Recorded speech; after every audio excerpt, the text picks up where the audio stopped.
मेरी clinical practice में मैं इतने सालों से अब मैं फीमेल पेशेंट्स को देख रहा हूँ जिनके कि ब्रेस्ट साइज़ बहुत हैवी होते हैं, ब्रेस्ट साइज़ बहुत बड़ा होता है और उन्हें बैक पेन और नेक पेन और इस तरह के सिम्पटम्स होते हैं, उनका पोस्चर भी थोड़ा ऑल्टर हो गया होता है।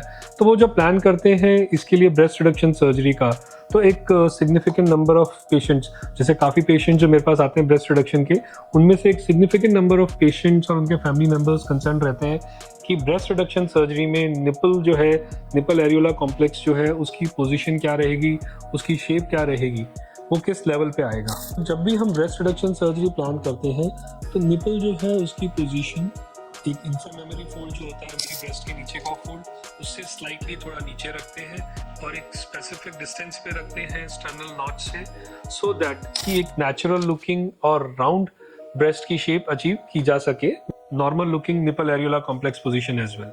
इसमें एक सिग्निफिकेंट रोल प्ले करती हैं प्री ऑपरेटिव मार्किंग्स, जो कि ज्योमेट्रिक मेथड्स को यूज़ करके, ट्रायंगुलेशन मेथड को यूज़ करके इंश्योर करती हैं सिमेट्री और aesthetically pleasing position and height of the nipple areola complex.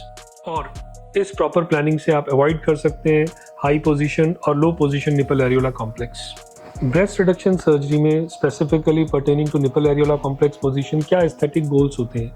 सबसे पहला तो ये है कि जो पोजीशन है निपल एरियोला कॉम्प्लेक्स की, वो नेचुरल पोजीशन में आना चाहिए, which is around at the level slightly below the level of intramammary fold और एक specific distance from the sternal notch.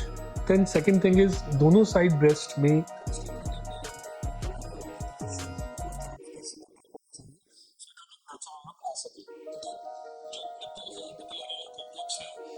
Breast के जो लोअर पार्ट है उसमें नेचुरल कर्व के साथ मार्च करना चाहिए। अब इसके लिए क्या प्रीरिक्विजिट्स है या क्या जरूरी है।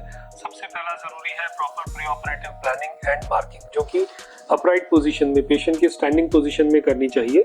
एंड इस पोजीशन को कंफर्म करने के लिए during procedure on table patient को भी अपराइट पोजीशन में करके ब्रेस्ट की सिमेट्री और निपल एरियोला कॉम्प्लेक्स की सिमेट्री एंड पोजीशन असेस कर सकते हैं और माइनर एडजस्टमेंट्स करने होते हैं तो उस समय किए जा सकते हैं। इसके बाद भी कई बार कुछ प्रॉब्लम होने के चांसेस रहते हैं निपल एरियोला कॉम्प्लेक्स की पोजीशन में। जो मोस्ट कॉमन प्रॉब्लम देखने को मिलती है वो मिलती है हाई राइडिंग या high level of nipple areola complex. Nipple areola complex new breast mount के लोअर एंगल पे ना होके थोड़ा हायर अप होता है। ये थोड़ा ट्रिकी सिचुएशन होता है और मैनेज करना डिफिकल्ट होता है, सो इट्स बेटर कि अगर हम इसे अवॉइड कर सकें तो ज़्यादा अच्छा रहता है। इसके अलावा दूसरा जो प्रॉब्लम हो सकता है वो हो सकता है low level nipple areola complex या निपल ब्रेस्ट की नेचुरल पोजीशन की बजाय थोड़ा लो लेवल पे हो।